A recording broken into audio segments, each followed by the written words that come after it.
آپ پر تو قربانی واجب ہوتی ہی ہوتی ہے، لیکن میں وہ بات آخر میں آپ کو بتلاؤں گا کہ کس پر قربانی واجب ہے اور کس کو قربانی کرنی چاہیے۔ لیکن جن پر قربانی واجب ہے ان کے لیے ہمارے نبی نے فرمایا، ام المؤمنین حضرت ام سلمہ رضی اللہ عنہ فرماتی ہے، نبی کریم صلی اللہ علیہ وسلم نے ارشاد فرمایا، جس کو قربانی کرنی ہو، یعنی جس کے ذمے قربانی واجب ہے یا واجب نہیں ہے لیکن وہ کرنا چاہتی ہے، بہت سے اللہ کی بندیاں ایسی ہیں جن پر واجب نہیں ہے لیکن قربانی کرنے کا ارادہ ہے، تو ان کو چاہیے کہ ذی الحجہ کا چاند نظر آ جائے تو وہ شخص قربانی کرنے سے پہلے نہ تو اپنے بال کاٹے نہ تو اپنے ناخن کاٹے۔ اس لیے ماں بہنیں اس بات کا خاص خیال رکھنا ہے، ہمارے نبی نے اپنی امت کو یہ بات سمجھائی ہے، یہ مستحب درجہ ہے۔ جیسے ذی الحجہ کا چاند دیکھ لینے کے بعد بال بھی نہیں کاٹنے، ناخن بھی نہیں کاٹنے، نہ سر کے بال ہیں نہ بدن کے کوئی اور بال ہیں، نہ ناخن کاٹنے ہیں، یہ مستحب درجہ ہے۔ اگر نہیں کاٹیں گے تو ثواب ملے گا اور کاٹیں گے تو کوئی گناہ نہیں ملے گا۔ جیسے بہت زیادہ ناخن بڑھ گئے، وقت نہیں ملا اور کاٹ لیے تو کوئی گناہ بھی نہیں ہے، لیکن نہیں کاٹیں گے تو ثواب ملے گا۔ اور علماء نے لکھا ہے کہ جن پر قربانی واجب نہیں ہے وہ بھی احتیاط کرے تو ان کو بھی ثواب ہے کہ ذی الحجہ کا چاند دیکھنے کے بعد نہ وہ اپنے بال کاٹے نہ وہ اپنے ناخن کاٹے، اس لیے کہ بہت سے اللہ کے بندے ایسے ہیں، بہت سی اللہ کی بندیاں ایسی ہیں جن کو اللہ پاک نے حج کی سعادت نصیب فرمائی، اب وہ احرام میں نہ اپنے بال کاٹتے ہیں نہ اپنے ناخن کاٹتے ہیں، تو ابھی ہم حج کے لیے نہیں گئے، کم سے کم ان کی نقل کریں گے، نقل کی برکت سے اللہ پاک ہمیں جلد سے جلد حج کی سعادت نصیب فرمائے گا۔ حدیث شریف میں حضرت نبی کریم صلی اللہ علیہ وسلم کا ارشاد عالی ہے، عبادت کے لیے سب سے بہتر وقت، ویسے تو زندگی کی ہر گھڑی عبادت کے لیے بہتر ہے لیکن عبادت کے لیے سب سے بہتر وقت، سب سے اچھا وقت، سب سے مناسب وقت اور سب سے محبوب اور پسندیدہ دن اللہ کے نزدیک یہ ذی الحجہ کے 10 دن ہیں، یعنی یہ عید سے پہلے پہلے کے 9 دن اور عید کے ساتھ 10 دن ہیں۔ اس لیے کہ حدیث شریف میں فرمایا نبی کریم صلی اللہ علیہ وسلم نے ذی الحجہ کے ایک دن کے روزے کا ثواب 1 سال کے روزے کے برابر۔ اب ماں بہنیں اندازہ لگاؤ اللہ پاک کیسا زبردست انعام نصیب فرماتا ہے۔ بہت سی عورتیں ایسی ہوتی ہیں جن کے رمضان کے مہینے میں مجبوری کی وجہ سے روزے چھوٹ جاتے ہیں، یہ گولڈن چانس ہے روزوں کو قضا کرنے کا۔ بہت سی اللہ کی بندی شوال کے 6 روزے رکھ کر اپنی قضا کر لیتی ہیں، لیکن اگر وہ شوال کے 6 روزے نہیں رکھے تو یہ ذی الحجہ کے شروع کے 9 دن کے روزے رکھنے پر 1 دن کے روزے کا ثواب 1 سال کے روزوں کے برابر اور 1 رات کی عبادت کا ثواب شب قدر کی عبادت کے برابر ہیں۔ اندازہ لگاؤ رمضان کے آخری عشرے میں شب قدر معلوم نہیں ہمیں ملی یا نہ ملی، لیکن یہ ذی الحجہ کی شروع کی 10 راتیں ہر رات میں اللہ رب العالمین شب قدر کی عبادت کے برابر ثواب نصیب فرماتے ہیں۔ تو یہ گولڈن چانس ہے اللہ کو راضی کرنے کا، اللہ کو خوش کرنے کا۔ اور آگے حدیث شریف میں بڑی زبردست بات بیان فرمائی، نبی کریم صلی اللہ علیہ وسلم نے ارشاد فرمایا، حضرت عبداللہ ابن عباس رضی اللہ عنہ فرماتے ہیں نبی کریم صلی اللہ علیہ وسلم نے ارشاد فرمایا، ذی الحجہ کے شروع کے 10 دنوں میں ہر دن کا روزہ 1 سال کے روزوں کے برابر، اور عرفہ یعنی 9ویں ذی الحجہ کا روزہ 9ویں ذی الحجہ کا روزہ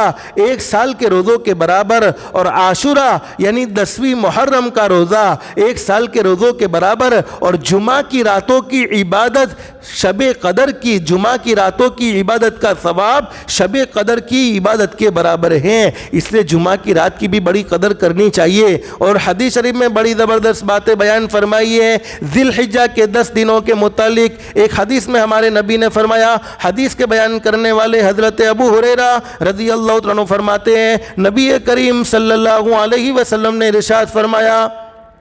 ذی الحجہ کے شروع کے 10 دنوں کی عبادت اللہ رب العالمین کو بہت محبوب ہے، اور دوسرے دنوں کی بنسبت ان دنوں کے عمل کے ثواب میں اللہ رب العالمین اضافہ کر دیتے ہیں۔ یعنی ان 10 دنوں میں جتنی نیکی کی جاتی ہیں تمام نیکیوں کو اللہ پاک بڑھا دیتے ہیں اور بہت زیادہ ثواب نصیب فرماتے ہیں۔ چنانچہ ذی الحجہ کے 1 دن کے روزے کا ثواب 1 سال کے روزوں کے برابر، اور اس کی ہر رات کی عبادت شب قدر کی عبادت عدد کے برابر ثواب رکھتی ہیں۔ ایک صحابی جن کا نام ہے حضرت عبداللہ ابن عباس رضی اللہ عنہ فرماتے ہیں نبی کریم صلی اللہ علیہ وسلم نے صحابہ کرام سے فرمایا میرے صحابہ کرام سن لو، کوئی عمل اللہ کے نزدیک اس نیک عمل سے زیادہ پاکیزہ اور ثواب میں بڑھا ہوا نہیں ہے جس کو انسان عید الاضحیٰ کے پہلے 10 دنوں میں انجام دیتا ہے۔ یعنی ان 10 دنوں میں جتنے بھی نیک عمل کیے جاتے ہیں ان نیک عمل سے بڑھ کر اللہ کے نزدیک کوئی بھی پسندیدہ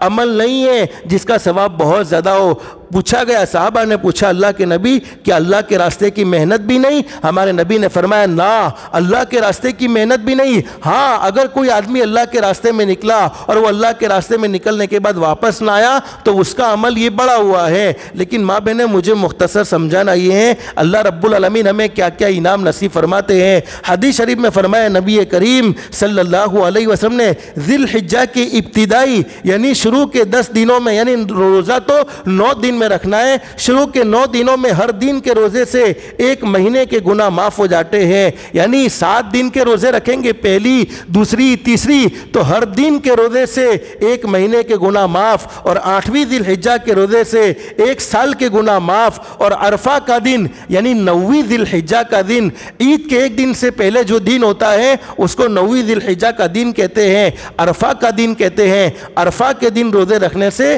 2 سال کے گناہ معاف ہو جائیں گے۔ تو ماں بہنیں یہ گولڈن چانس ہے نیکیوں کو حاصل کرنے کا، اللہ کو راضی کرنے کا۔ اللہ پاک ہم سب سے راضی ہو جائے۔ اللہ اگر راضی ہو جائے گا تو دنیا کی کوئی طاقت ہمیں نقصان نہیں پہنچا سکتی، دنیا کی کوئی طاقت ہمیں کمزور نہیں کر سکتی۔ آج ہم دنیا کی زندگی میں پریشان ہو گئے، دنیا کی زندگی میں دکھی ہو گئے۔ اصل حقیقت یہ ہے، بہت سی عورتیں کہتی ہیں، بہت سے مرد کہتے ہیں میں پریشان ہوں، کوئی عورت کہتی ہے میں پریشان ہوں، کوئی مرد کہتا ہے میں پریشان ہوں، اور اپنی پریشانی کا الزام کسی اور پر ڈالا جاتا ہے۔ کوئی کہتا ہے مجھے اپنی اولاد کی نافرمانی نے پریشان کیا، کوئی کہتا ہے مجھے اپنے رشتہ داروں نے پریشان کیا، کوئی کہتا ہے مجھے اپنے پڑوسیوں نے پریشان کیا، کوئی کہتا ہے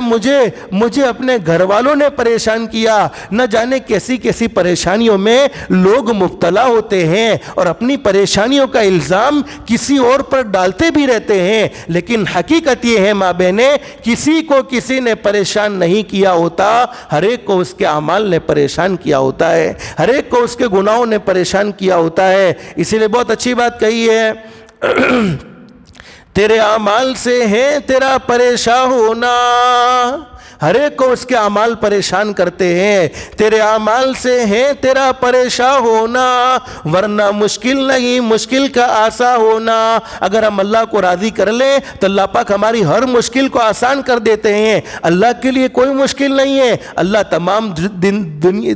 تمام زندگی کی الجھنوں کو اللہ پاک ختم فرما دیتے ہیں، زندگی کے ٹینشنوں کو اللہ پاک ختم فرما دیتے ہیں اگر ہم اللہ کو راضی کرنے والے اعمال کرتے ہیں۔ تیرے اعمال سے ہیں تیرا پریشان ہونا، ورنہ مشکل نہیں مشکل کا آسان ہونا۔ پورے عالم پہ حکومت ہو تیری اے مسلم، تو سمجھ جائے اگر اپنا مسلمان ہونا۔ ہم نے اپنے مسلمان ہونے کو بھلا دیا۔ ماں بہنیں، ہم اپنے مسلمان ہونے کو بھول چکے کہ مسلمان کی زندگی کیسی ہونی چاہیے تھی، مسلمان کے اخلاق کیسے ہونے چاہیے تھے، مسلمان کا کردار کیسا ہونا چاہیے تھا، مسلمان کا اپنے ماں باپ کے ساتھ کیا سلوک ہونا چاہیے تھا، مسلمان کا اپنے رشتہ داروں کے ساتھ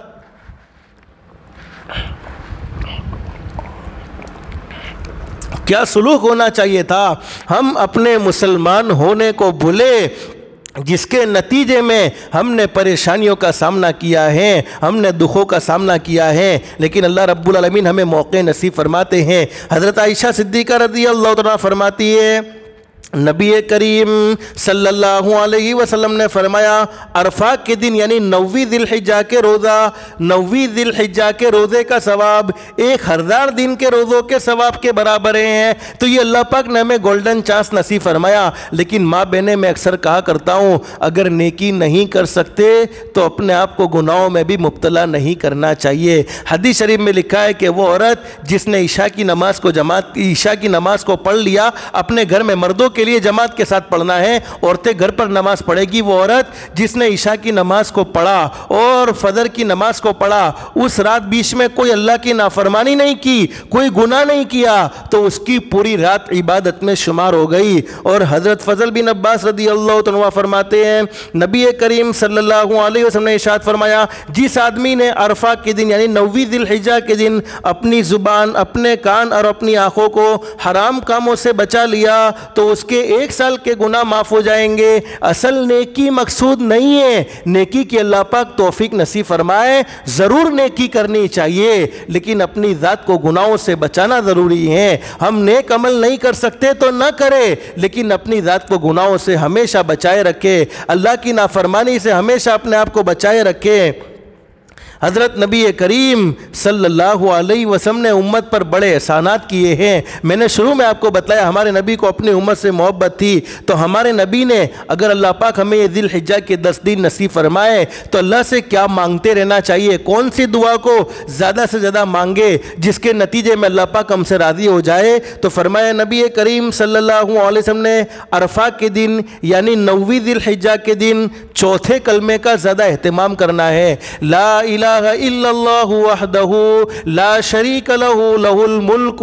ولہ الحمد یحیی ویمیت بیدہ الخیر وہو علی کل شیء قدیر. اس کلمے کو زیادہ سے زیادہ پڑھتے رہنا ہے جس کے نتیجے میں اللہ پاک ہم سے راضی ہو جائے گا, اور جب اللہ پاک ہم سے راضی ہو جائے گا تو دنیا کی بھی تمام کی تمام تکلیفیں اللہ پاک ہماری ختم فرما دے گا, اور دنیا کی زندگی تو چھوڑ دینی ہے, اللہ آخرت میں بھی ضرور راحت نصیب فرمائے گا. حضرت نبی کریم صلی اللہ علیہ وسلم کے ساتھ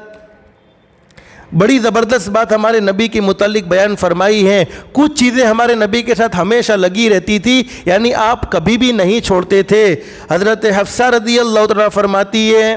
حضرت حفصہ رضی اللہ عنہ فرماتی ہے نبی کریم صلی اللہ علیہ وسلم نے 4 چیزوں کو کبھی نہیں چھوڑا. 4 چیزوں کو آپ نے اپنی زندگی میں ہمیشہ کیا, 4 چیزیں آپ کبھی نہیں چھوڑتے تھے. نمبر 1 عاشورہ کا روزہ یعنی 10ویں محرم کا روزہ ہمارے نبی نے کبھی نہیں چھوڑا. نمبر 2 ذی الحجہ کے 10 دن کے روزے یعنی 10واں دن تو عید کا ہوگا, 9 دن کے روزے, ذی الحجہ کے شروع کے 9 دن کے روزے ہمارے نبی نے کبھی نہیں چھوڑے. نمبر 3 ہر مہینے کے 3 دن کے روزے, اور حدیث شریف میں ہمارے نبی نے فرمایا میرا امتی ہر مہینے میں 3 دن روزے رکھنے کا اہتمام کرے, اللہ پاک اس کے دل کو کھوٹ اور وساوس سے پاک اور صاف فرما دیتے ہیں. اور نمبر 4 فجر سے پہلے کی 2 رکعت سنتیں ہمارے نبی نے کبھی نہیں چھوڑی. تو مابین یہ ذی الحجہ کے شروع کے 10 دنوں کے کچھ مختصر فضائل تھے جو میں نے آپ کے سامنے ذکر کر دیے. اللہ پاک ہمیں حضرت نبی کریم صلی اللہ علیہ وسلم کے فرمان کے مطابق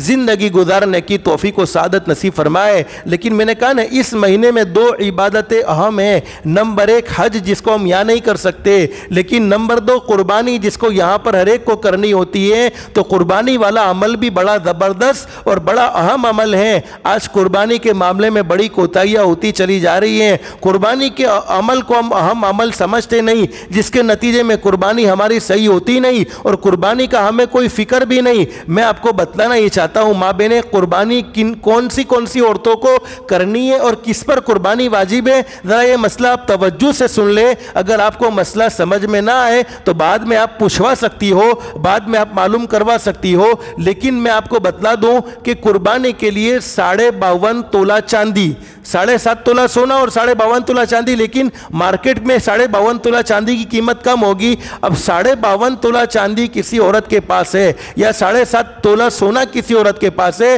یا 52.5 تولہ چاندی کی قیمت کے برابر کیش رقم جس کو آج کے دور کے موافق میرے خیال سے 37,000 یعنی 37,000 37,500 روپیے یا 38,000 کے اندر ہے 52.5 تولہ چاندی کی قیمت. اب جس عورت کے پاس 37,000 روپے کیش پڑے ہیں, یا 37,000 روپے کا سونا موجود ہے, یا 37,000 روپے کا چاندی یعنی 52.5 تولہ چاندی موجود ہے, یا پھر 37,000 کے ایکسٹرا کپڑے پڑے ہوئے ہیں. اب ایکسٹرا کپڑے کون سے شمار ہوں گے؟ گھر میں پہننے کے تو صرف 3 جوڑی کپڑوں سے ضرورت پوری ہو سکتی ہے, لیکن بیگوں کی بیگیں بھری ہوئی ہے, 10 جوڑی, 15 جوڑی, یا گھر کا وہ زائد سامان جس کا کبھی بھی استعمال ہی نہیں ہوتا. گھر میں بڑا ٹی وی لگا ہوا ہے جس کی کی کوئی ضرورت بھی نہیں ہے، تو ایسا سامان جو زندگی کی ضروریات کے لیے نہیں ہے بلکہ وہ ایکسٹرا ہے، ایسے برتن جن کا ہم سال میں بھی کبھی استعمال نہیں کرتے، تو گھر کا جتنا ایکسٹرا سامان ہے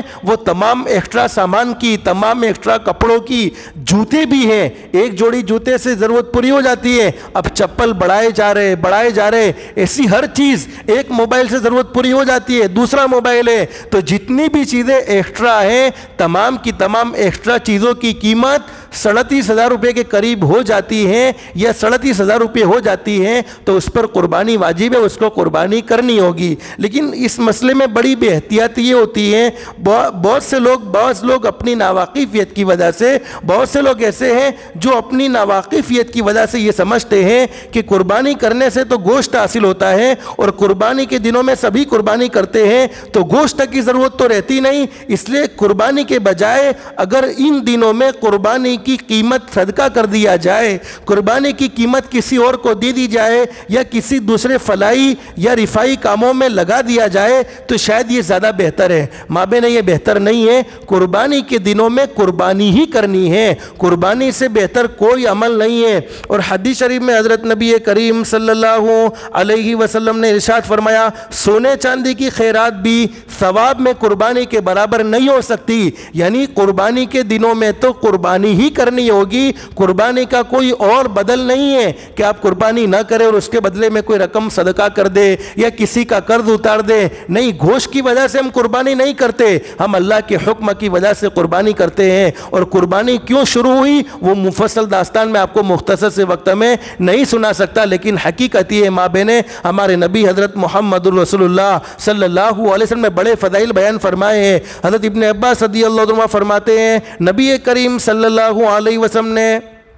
حضرت ابن عباس رضی اللہ عنہ فرماتے ہیں، نبی کریم صلی اللہ علیہ وسلم نے عید الاضحیٰ کے دن یعنی بقرعید کے دن ارشاد فرمایا، آج کے دن کسی آدمی نے خون بہانے سے زیادہ یعنی قربانی کرنے سے زیادہ افضل عمل نہیں کیا۔ پھر حضرت اقدس نبی کریم صلی اللہ علیہ وسلم کا ارشاد علی ہے، حضرت اقدس نے پہلے تو یہ فرمایا کہ عید کے دن یعنی بقرعید کے دن کسی نے قربانی سے افضل کوئی عمل نہیں ہے، یعنی قربانی سب سے افضل عمل ہے، قربانی سے بہتر کوئی عمل نہیں کیا۔ ہاں کسی رشتہ دار کے ساتھ ٹوٹے تعلقات کو جوڑ دے تو اور بات ہے، یعنی ہمارے رشتہ داروں سے کا تعلق ٹوٹا ہوا تھا، ارے بہنوں نے آپس میں بولنا بند کر دیا تھا، ساس بہو کی لڑائی تھی، پڑوس کی لڑائی تھی، رشتہ داروں سے لڑائی تھی، اور عید کے دن اس لڑائی کو ہم نے صلح میں تبدیل کر دیا، یعنی معافی صافی کر کے لڑائی کو ختم کر دیا، تو یہ بہت بڑی بات ہے۔ اور حضرت ابو سعید خدری رضی اللہ عنہ فرماتے ہیں،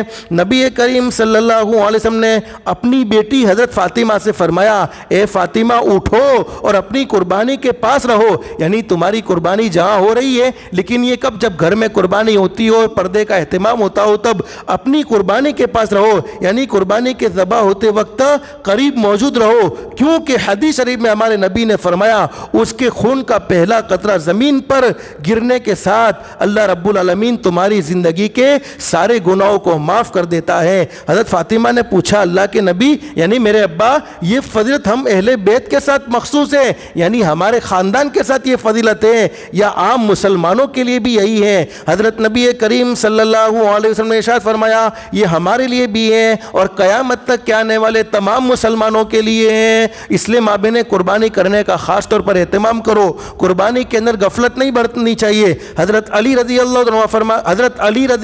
عنہ فرماتے ہیں، نبی کریم صلی اللہ علیہ وسلم نے ارشاد فرمایا، اے لوگو تم قربانی کرو اور اپنی قربانیوں کے خون پر اجر و ثواب کی امید رکھو، اس لیے کہ اس کا خون اگرچہ زمین پر گرتا ہے لیکن وہ اللہ کے حفظ و امان میں چلا جاتا ہے، یعنی اللہ پاک اسے قبول فرما لیتے ہیں۔ ایک مرتبہ ہمارے نبی تشریف فرما ہے، صحابہ کرام کا مجمع موجود ہے، حضرت نبی کریم صلی اللہ علیہ وسلم صحابہ کرام کے درمیان میں بیٹھے ہوئے ہیں۔ حدیث کا بیان کرنے والے صحابی حضرت زید بن ارقم رضی اللہ عنہ فرماتے ہیں، حضرت زید بن ارقم رضی اللہ عنہ نے فرمایا، ایک مرتبہ ہمارے نبی صحابہ کرام کے درمیان میں تشریف فرمائے، ہمارے نبی نے صحابہ کرام کے درمیان میں بیٹھنے کے بعد، صحابہ کرام ہمارے نبی کے پاس موجود ہیں، ہمارے نبی صحابہ کرام کے درمیان میں بیٹھے ہوئے ہیں، ہمارے نبی حضرت محمد رسول اللہ صلی اللہ علیہ وسلم نے جب بیٹھے تھے ہمارے نبی تو صحابہ نے دریافت کیا ہمارے نبی حضرت محمد رسول اللہ صلی اللہ علیہ وسلم سے، میرے محبوب یہ قربانی کیا ہے؟ حضرت نبی کریم صلی اللہ علیہ وسلم صحابہ کرام کے درمیان میں بیٹھے ہوئے ہیں، صحابہ کا لمبا چوڑا مجمع موجود ہے۔ ایک صحابی نے ہمارے نبی سے پوچھا اللہ کے نبی یہ قربانی کیا ہے؟ تو حضرت نبی کریم صلی اللہ علیہ وسلم نے ارشاد فرمایا تمہارے ابا حضرت ابراہیم علیہ السلام کا طریقہ ہے، ان کی سنتیں۔ صحابہ نے عرض کیا پھر اس سے ہمارے لیے کیا ہے؟ یعنی ہم قربانی کریں گے تو ہمیں کیا ملے گا، کتنا ثواب ملے گا؟ حضرت نبی کریم صلی اللہ علیہ وسلم نے ارشاد فرمایا جانور کے ہر بال کے بدلے میں ایک نیکی، یعنی جتنے جانور پر بال ہوتے ہیں، اب بالوں کا گننا کسی کے بس کی بات نہیں ہے، تو جانور کے بدن پر جتنے بال ہوتے ہیں اتنی ہی نیکیاں ملتی چلی جائے گی۔ حدیث شریف میں موجود ہے حضرت نبی کریم صلی اللہ علیہ وسلم سے صحابہ نے پوچھا کہ اللہ کے نبی دمبا جس کو کہتے گھیٹے کے بدن پر تو بال نہیں ہوتے، اون ہوتا ہے، تو اس کے بدلے میں ہمیں کیا ملے گا؟ حضرت نبی کریم صلی اللہ علیہ وسلم نے فرمایا ارے دمبے کے بدن پر یعنی گھیٹے کے بدن پر اون ہوتا ہے، تو اون کے بدلے میں ہر بال، چونکہ اس میں بھی بال تو ہوتے چھوٹے چھوٹے ہوتے، ہر بال کے بدلے میں ایک نیکی۔ پھر حضرت نبی کریم صلی اللہ علیہ وسلم نے ارشاد فرمایا قربانی بڑا اہم عمل ہے۔ ہمارے نبی حضرت محمد رسول اللہ صلی اللہ علیہ وسلم کو اپنی امت سے محبت تھی، اپنی امت سے پیار تھا۔ ہمارے نبی نے اپنی امت کو ہمیشہ اس بات کی طرف متوجہ فرمایا ہے کہ دنیا کی مختصر سی زندگی میں ایسے اعمال کر لو جس اعمال سے اللہ راضی ہو جائے۔ اور حدیث شریف میں فرمایا نبی کریم صلی اللہ علیہ وسلم نے، حضرت عائشہ صدیقہ رضی اللہ تعالیٰ فرماتی ہیں نبی کریم صلی اللہ علیہ وسلم نے ارشاد فرمایا کہ انسان نے قربانی کے دنوں میں کوئی ایسا عمل نہیں کیا، قربانی کے دنوں میں انسان نے کوئی ایسا عمل نہیں کیا جو اللہ کے نزدیک قربانی کرنے سے زیادہ پسندیدہ ہو،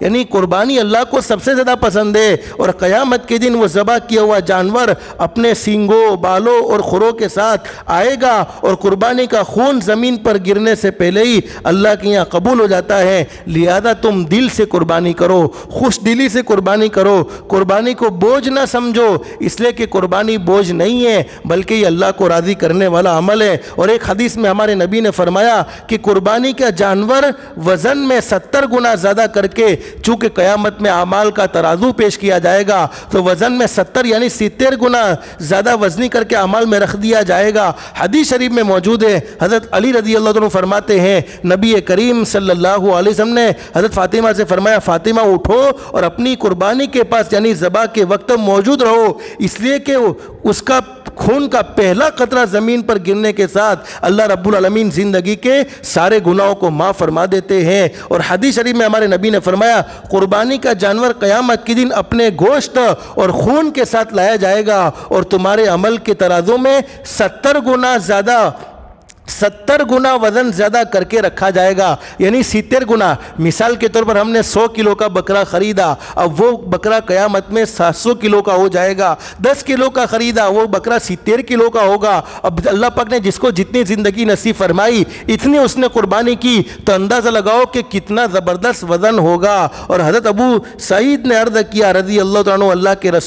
اللہ کے رسول میرے محبوب یہ فضیلت خاندان نبوت کے ساتھ خاص ہے یا ہر ایک کے ساتھ ہیں؟ ہمارے نبی نے فرمایا تمام کے تمام مسلمانوں کے ساتھ یہ فضیلت خاص ہے، صرف اللہ کے نبی حضرت محمد رسول اللہ صلی اللہ علیہ وسلم کے خاندان کے ساتھ نہیں ہے۔ اور ماں بہنیں ایک بات یاد رکھو، عذاب قبر سے ہر ایک کو ڈرنا چاہیے۔ قبر حق ہے، ہر ایک کو قبر میں جانا ہے، ہر ایک کو قبر کے حوالے ہونا ہے، اور قبر کا عذاب برحق ہے۔ لیکن حضرت حسن بن علی رضی اللہ عنہ، حضرت حسین بن علی رضی اللہ عنہ فرماتے ہیں نبی کریم صلی اللہ علیہ وسلم نے ارشاد فرمایا جو شخص خوش دلی کے ساتھ یعنی دل سے اجر و ثواب کی امید رکھتے ہوئے قربانی کرے تو وہ قربانی اس کے لیے جہنم کی آگ سے آڑ بن جائے گی، جہنم سے بچا لے گی، قبر کے عذاب سے بھی بچنے کا سبب بنے گا، جہنم کی آگ سے بھی بچنے کا سبب بنے گا۔ تو جہنم کے عذاب سے تو ہر ایک کو ڈر لگتا ہے، اللہ سے دل سے دعا کر لو اللہ ہم سب کو عافیت کے ساتھ جنت کا داخلہ نصیب فرمائے۔ لیکن ماں بہنیں مجھے مختصر بتلانا یہ ہے، ہمارے نبی حضرت محمد رسول اللہ صلی اللہ علیہ وسلم کے احسانات ہم پر اتنے ہیں کہ ان کو گننا چاہے تو گن نہ سکے۔ تو جتنا اللہ نے جس کو توفیق دے رکھی ہے ہمارے نبی کی ذات اقدس کے لیے بھی قربانی کرے۔ ہمارے نبی حضرت محمد رسول اللہ صلی اللہ علیہ وسلم نے حج کے موقع پر 100 اونٹوں کی قربانی کی۔ اگر کوئی انسان کسی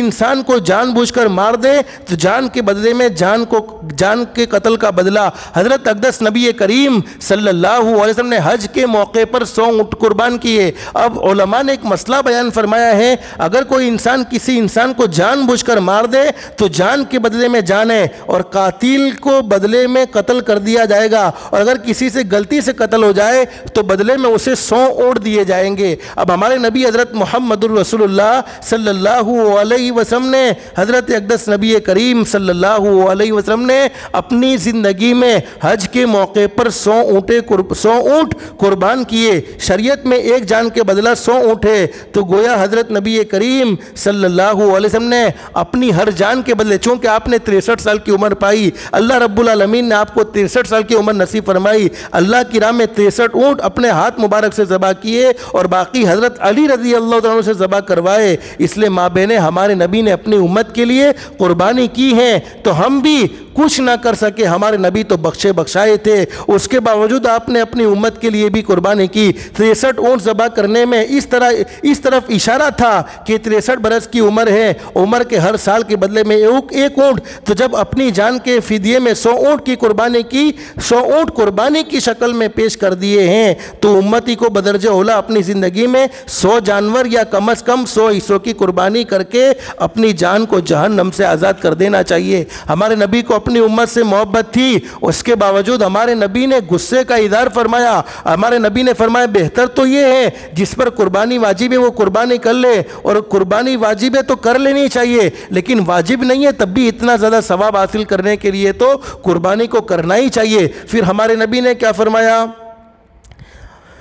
جس پر قربانی واجب ہے اور پھر وہ قربانی نہ کرے تو اس سے حضرت نبی کریم صلی اللہ علیہ وسلم نے ناراضگی کا اظہار فرمایا، اور ہمارے نبی نے فرمایا کہ وہ شخص جو قربانی کرنے کی طاقت رکھنے کے باوجود، قربانی کرنے کی وسعت رکھنے کے باوجود قربانی نہیں کرتا ہے، ہمارے نبی حضرت محمد رسول اللہ صلی اللہ علیہ وسلم نے ارشاد فرمایا، مردوں سے کہا کہ وہ ہمارے عیدگاہ کے قریب بھی نہ آئے، یعنی عیدگاہ میں بھی نہ آئے۔ تو اندازہ لگاؤ ماں بہنیں، ہمارے نبی حضرت محمد رسول اللہ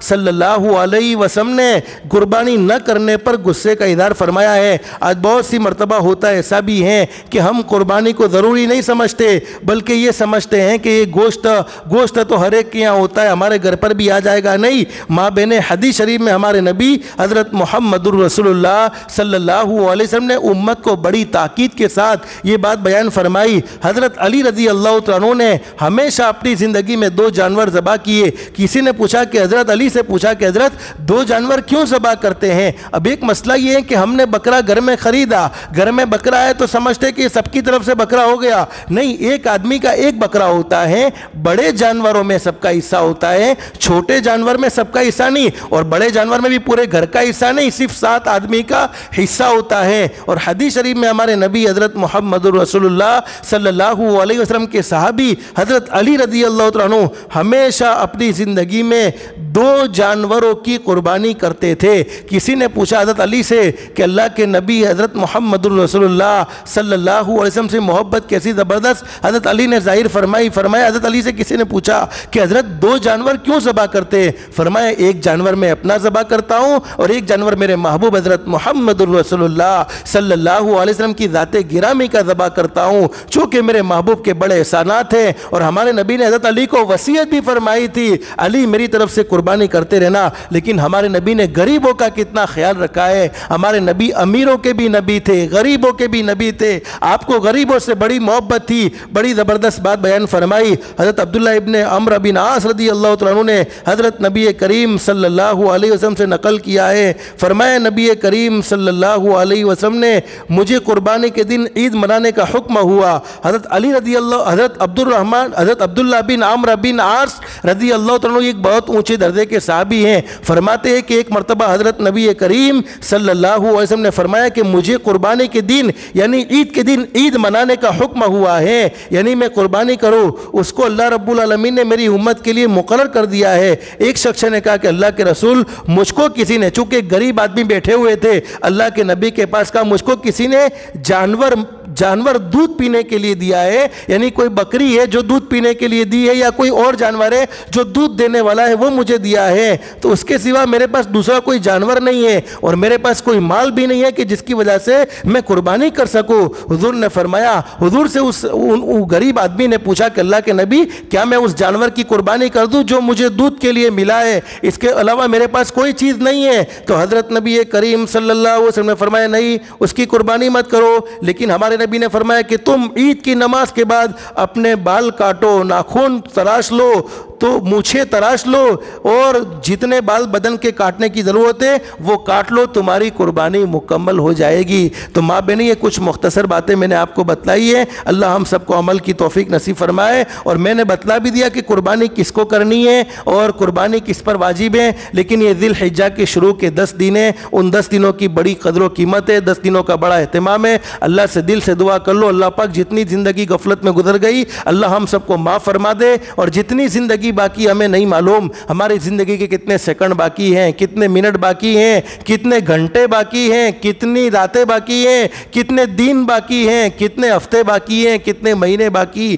کتنے سال باقی، زندگی کا جو حصہ باقی ہے اس حصے کو اللہ کے احکام کے مطابق حضرت نبی کریم صلی اللہ علیہ وسلم کے طریقے کے مطابق گزارنے کی ہم سب کو توفیق و سعادت نصیب فرمائے۔ اللہ پاک ہماری دنیا بھی بہتر سے بہتر بنائے، آخرت بھی بہتر سے بہتر بنائے۔ اللہ ہم سب کو اللہ کے احکام کے مطابق حضرت نبی کریم صلی اللہ علیہ وسلم کے طریقے کے مطابق زندگی گزارنے کی توفیق و سعادت نصیب فرمائے۔ اللہ پاک ہم سب کو کہنے سننے سے زیادہ اخلاص، استخلاص اور استقامت کے ساتھ عمل کی توفیق نصیب فرمائے۔ آمین یا رب العالمین، وآخر دعوانا ان الحمد للہ رب العالمین۔ کیا ہوا سلمان؟